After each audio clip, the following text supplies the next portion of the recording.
تو میں بھی اس سے بہتر مجلس میں اس کا تذکرہ کرتا ہوں.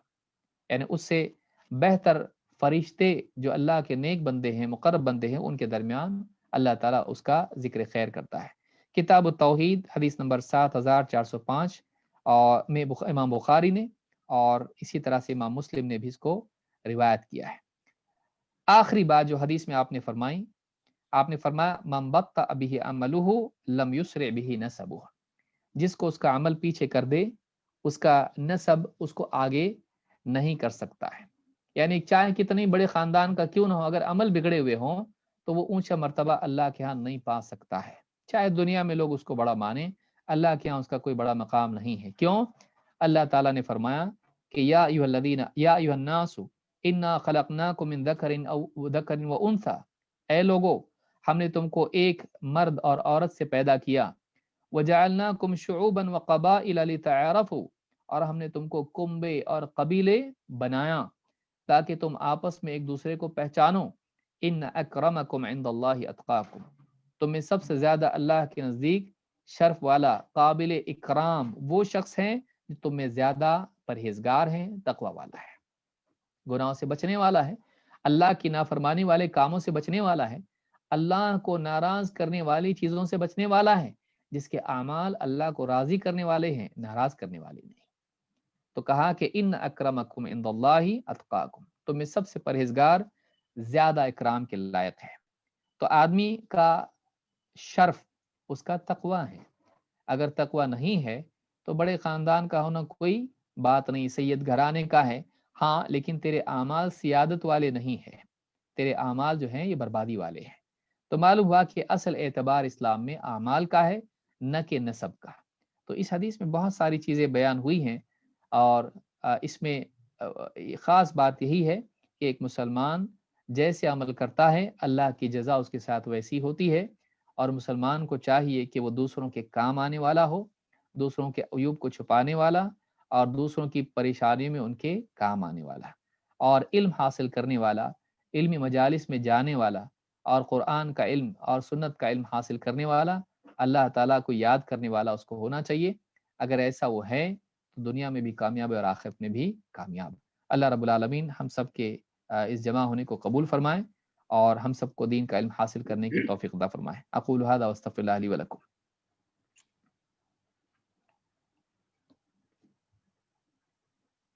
اللہ رب العالمین شیخ محترم کو جزائے خیر عطا فرمائے. دل تو چاہتا ہے کہ شیخ درس اپنا جاری رکھیں، ہم لوگ سنتے رہیں، لیکن ظاہر بات ہے وقت بہت زیادہ ہو چکا ہے. کافی لوگ ہندوستان سے بھی جڑے ہوئے ہیں. اللہ تعالیٰ سب کی حاضری کو، شرکت کو قبول فرمائے اور اللہ تعالیٰ شیخ محترم کی حفاظت فرمائے. بڑی قیمتی اور علمی باتیں شیخ کے ذریعے ہمیں ملتی ہیں، اور شیخ کے درس کے بعد کچھ کہنے کی گنجائش نہیں باقی رہتی ہے، سوائے اس کے کہ ہم شیخ کے لیے دعا کریں. اور آپ لوگوں سے بھی ہماری ہمیشہ یہ درخواست رہتی ہے کہ زیادہ سے زیادہ آپ لوگ شرکت کریں، اور یہ جو علم کا سمندر شیخ بہا رہے ہیں اس سے زیادہ سے زیادہ ہم اور آپ لوگ فائدہ اٹھائیں. اللہ رب العالمین ہم سب کو توفیق دے آمین. اور انشاءاللہ آنے والے جمعہ کو شیخ 2 حدیثیں شیخ نے آج شرح کی ہیں، حدیث نمبر 35 اور 36، اور اس کے بعد انشاءاللہ آنے والے جمعہ کو پھر باقی حدیثیں کی شرح کی جائے گی. اللہ تعالیٰ ہم سب کی حفاظت فرمائے اور اس طرح کی دینی مجلسوں میں اللہ تعالیٰ ہم سب کو شرکت کی توفیق دے. اور آج میں نے دیکھا کہ شیخ کا درس جمعرات کو بھی ہوتا ہے الغات دعویٰ سینٹر کے زیر نگرانی. غالباً ٹائمنگ یہی ہے جو ہم لوگوں کی ہے، جمعرات کو 7 بجے سے شیخ کا درس وہاں ہوتا ہے. تو اس میں بھی آپ لوگ جڑیں اور سنیں، جتنا زیادہ فائدہ اٹھا سکتے ہیں فائدہ اٹھائیں. اور اس طرح کے مجالس میں ابھی آپ نے بڑا ہی اہم فائدہ سنا، اگرچہ آپ اس مجلس میں موجود نہیں ہیں لیکن آپ کا یہ سننا بھی اسی کے اندر شامل اور داخل، جیسا کہ شیخ نے علماء کے اقوال کے روشنی میں اس کی شرح فرمائی. تو اللہ تعالیٰ اس طرح کی دینی مجالس میں ہمیں شرکت کرنے اور اس سے فائدہ اٹھانے کی توفیق دے، اور جو کچھ ہم سیکھیں اللہ تعالیٰ عمل کرنے کی توفیق دے. علم عمل کا نام ہے، خشیت کا نام ہے. اللہ تعالیٰ عمل کرنے کی توفیق دے آمین. جزاکم اللہ خیر. السلام علیکم ورحمۃ اللہ وبرکاتہ. وعلیکم السلام ورحمۃ اللہ وبرکاتہ.